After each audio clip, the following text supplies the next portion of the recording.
President Vladimir Putin is meeting Russian diplomats to outline the future of Moscow's foreign policy right now. Let's listen in to what he has to say. Define priorities in foreign affairs and to coordinate the activities of our missions abroad. The workload here at the ministry and in our embassies is very high, and we realize that, but it will not decrease, it will only increase, just as the requirements in terms of accuracy, flexibility of our actions in protecting and pursuing Russia's national interests abroad. You're well aware how dynamic international developments are. The situation is developing very fast, and not all of them are positive. There are more and more conflicts, and old conflicts are spreading up again.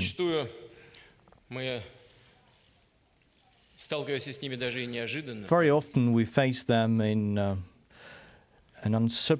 surprised ways, and unfortunately we see that international law fails and that simple rules of conduct fail, and so the principle of lawlessness prevails. That's what we see in Ukraine. The events which were provoked in Ukraine are the symbol of the policy of containment.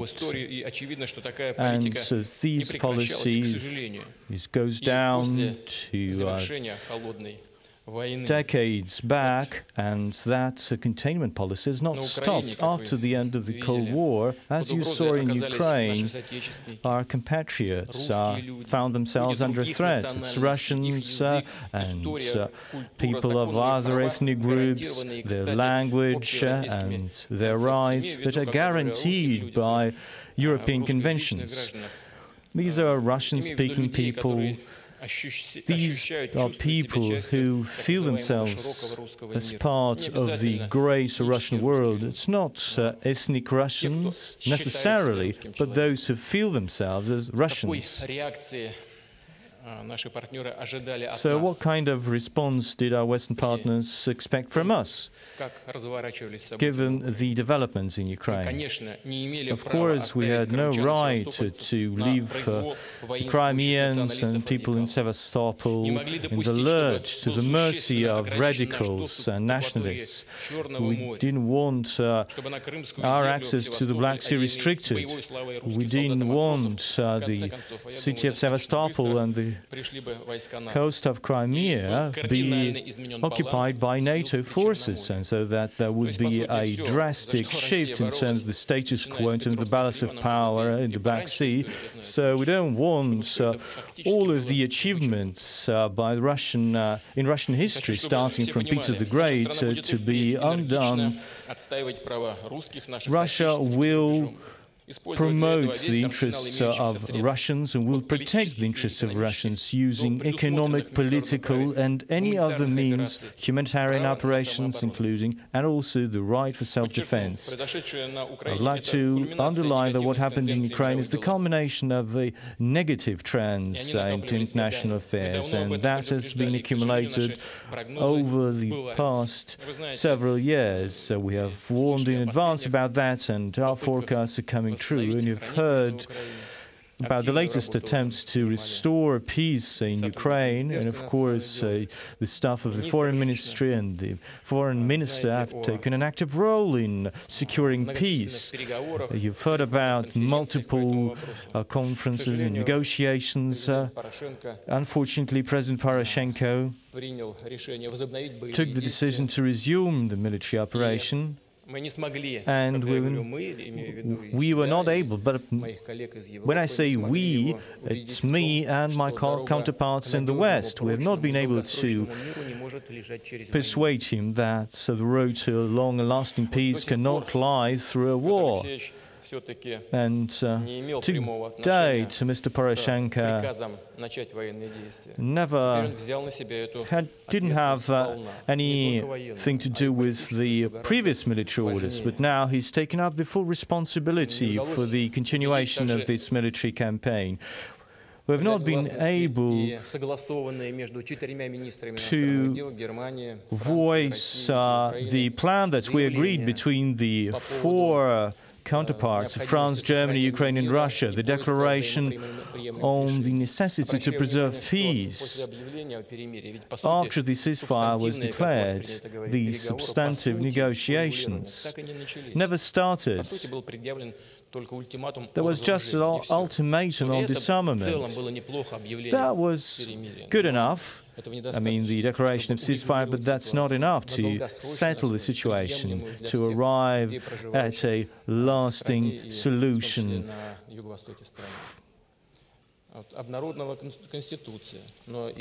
So what about the Constitution? It was declared, but it was never discussed. There are still debates inside Ukraine whether it's good or bad, but no one consulted the east of Ukraine on the constitution. Of course, it's the domestic affairs of Ukraine, and we regret that people are dying, and it's the civilian population that are dying, and you're well aware that the number of refugees that have crossed the Russian border is growing, and of course we'll extend all the assistance.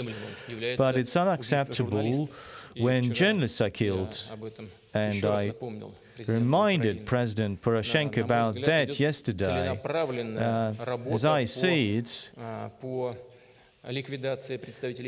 the representatives of the media, both foreign and Russian journalists, are being targeted.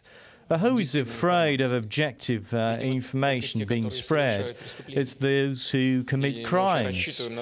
And we very much hope that the statements from the Kiev authorities on the investigation will be implemented.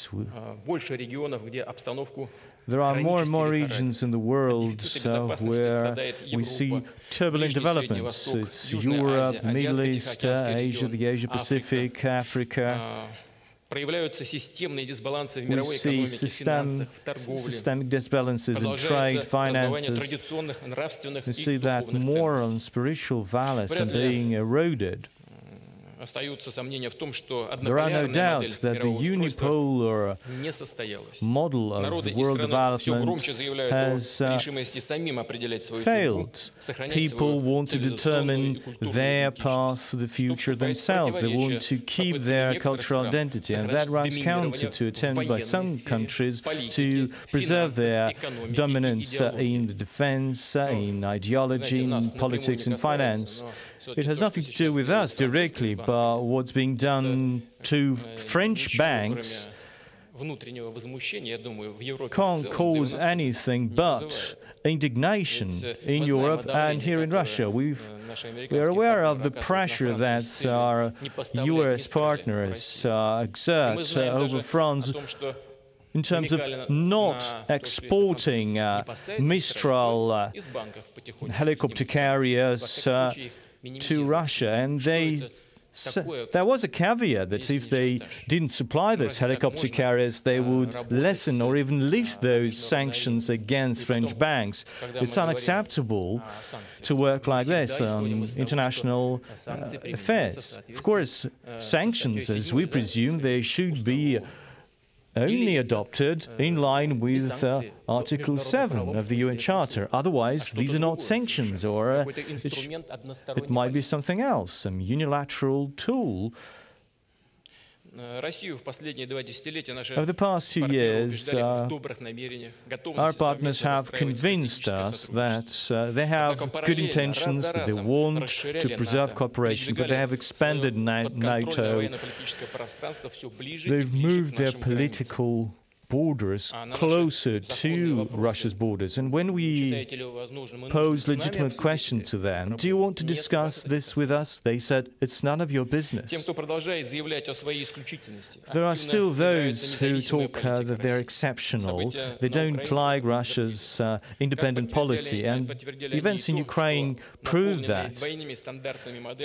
And the model that is perverse with double standards doesn't work. But I still believe that pragmatism will prevail. We need to get rid of ambitions from attempts to build a world garrison and to impose common rules of conduct and rules of behavior. We need to build a world based on mutual respect, on mutual consideration of interests. Every country can be different. Every country can build a society, a world which is different. In its foreign policy, Russia has consistently pursued cooperation, has promoted for cooperation, for compromises, and not for confrontation.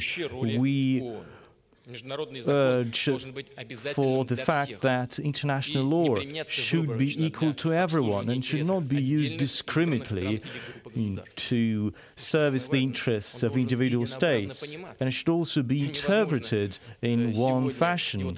You shouldn't interpret it in one way today and in a completely different way tomorrow, just to suit someone's interests. You cannot unify world development, but you need to find points of convergence. You need to see not just competitors in each other, but also partners. We need to build cooperation between the countries, between integration structures. That was our basic assumption. That's what we proceeded from when we promoted our cooperation in the CIS, developing mutually acceptable cooperation and trade ties. This is a priority in Russia's foreign policy, and it's a long-term policy. The driving force behind the Eurasian Integration Union is the Troika, Russia, Belarus and Kazakhstan. The deal signed on May the 25th marks a landmark stage. We are creating a new area which will be appealing for investors. We are creating a common market, and of course the CIS countries are very much interested in joining it, and I very much hope that Armenia will join us very soon.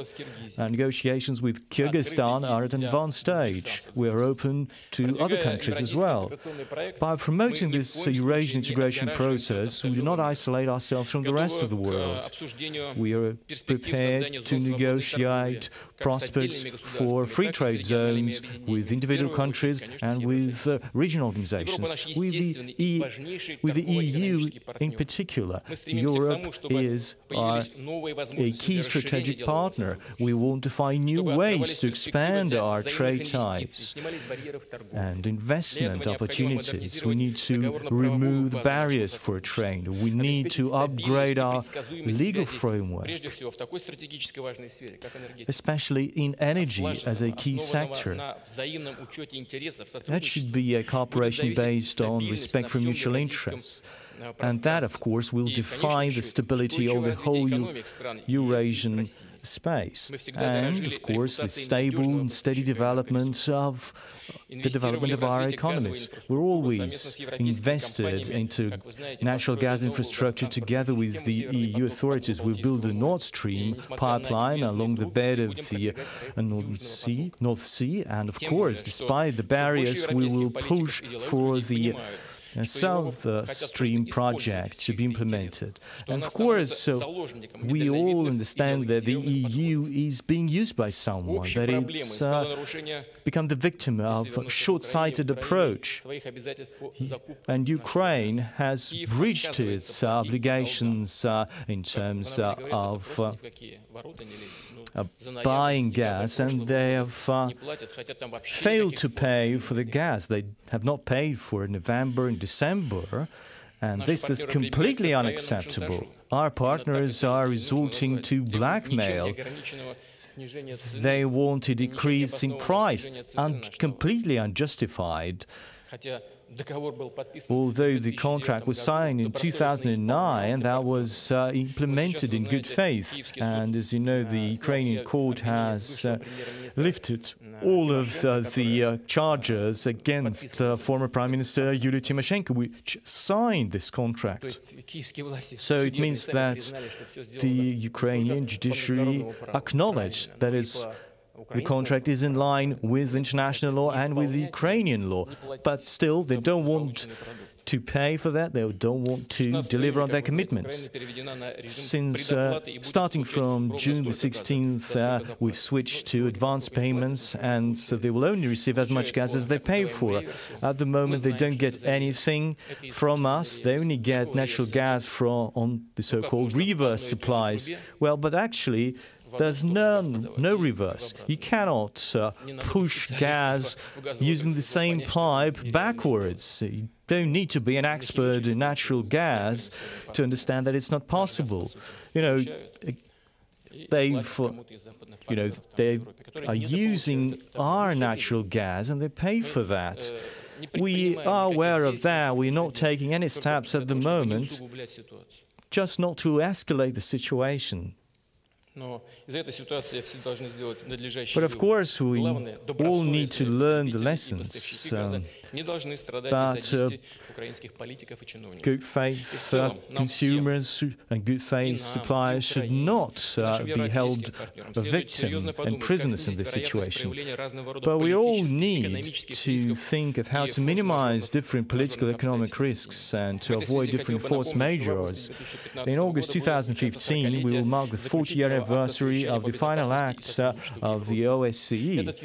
This anniversary not only gives us an opportunity to go back to the founding principles of our cooperation on the continent, but also we need to ensure that they are part of the European policy, that they are effective.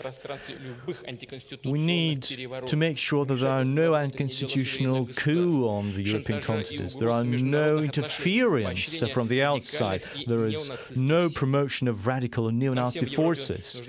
We all need some safety net so that there's no repeat of the Iraq, of Libya, of the Syrian scenario, and also the Ukrainian. This shouldn't become a contagion that would spread around Europe. It's especially dangerous for the post-Soviet countries, because these countries are fragile politically, economically. They don't have a stable, sustainable political system. So it's crucial to respect the constitutional foundation of these countries. So why is it important generally, not just in the CIS countries, but in Europe as a whole?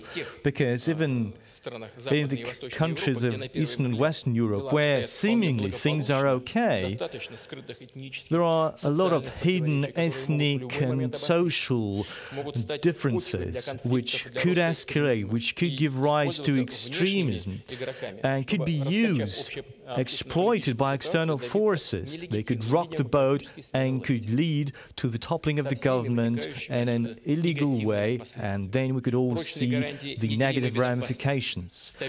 We need to provide guarantees of indivisible security. We need to respect each other. This should be the foundation. And from that, we could proceed to building a common humanitarian, cultural, economic space from the Atlantic to the Pacific Ocean. I talked about that as a single common space from Lisbon to Vladivostok. And I urged the Foreign Ministry to come up with recommendations to implement this concept. Our main goal is to use the main principle of non-interference and to put it inside the European policy framework.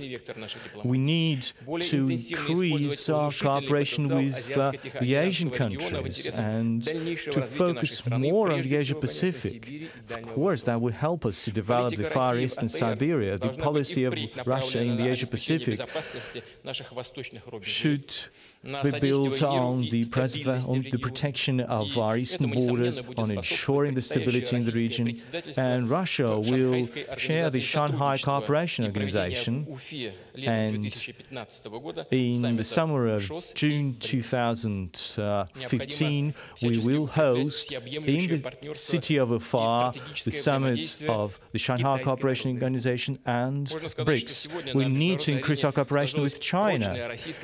We are seeing a close diplomatic duo between Russia and China. We both share the same opinions on a variety of diplomatic situations.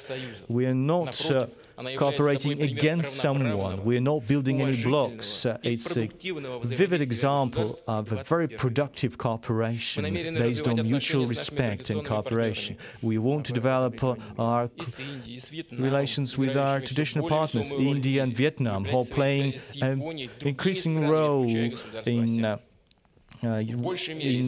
the world. We will cooperate with other countries in ASEAN, in Latin America, in Africa. We will, of course, rely on our huge experience in terms of cultural and economic ties. And, of course, our ties with the US. We don't want to isolate. Bilateral relations are not at its high, but it's not because of Russia. We're always wanted to be a predictable partner. We've always wanted to build our relationship on an equitable basis. But instead, our legitimate concerns and interests have been ignored. Another point I would like to make, as for different multilateral formats and meetings, if we are given the role of just an observer who have no say over vital areas, then actually we're not interested very much in these multilateral formats. We shouldn't pay, we shouldn't sacrifice and compromise our national interests for the right of just sitting nearby those leaders. And I think the Western partners should realize that. We often hear ultimatums, we're often being lectured, but we are ready for a constructive dialogue, but only on an equitable basis. Colleagues, the situation in the world is very complicated, and of course Russian diplomats should be highly qualified. As for the situation in Ukraine and Crimea, Russian mission abroad have been acting in a concerted way. I'd like to thank you for that. And also very much appreciate the work of our permanent representatives at the UN and other international organizations. We should work in the same dignified and determined fashion. We should be patient and have this sense of proportion.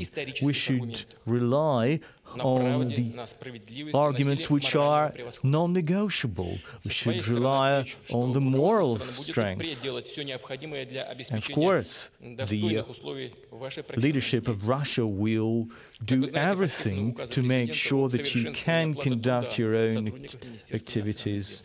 And we signed an executive order to increase the wages by 1.4 times.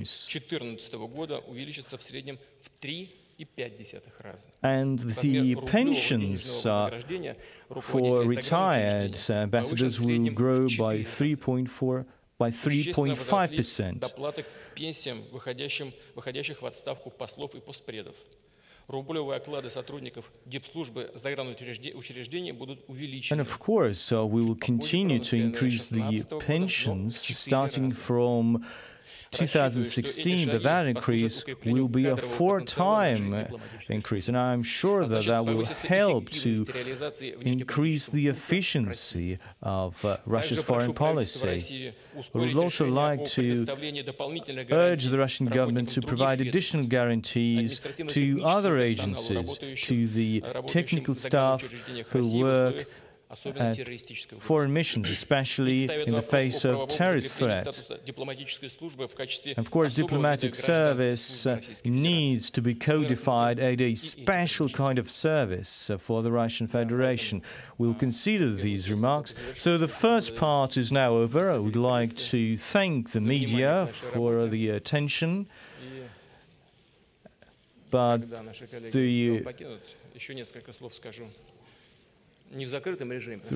the remainder will be said behind closed doors.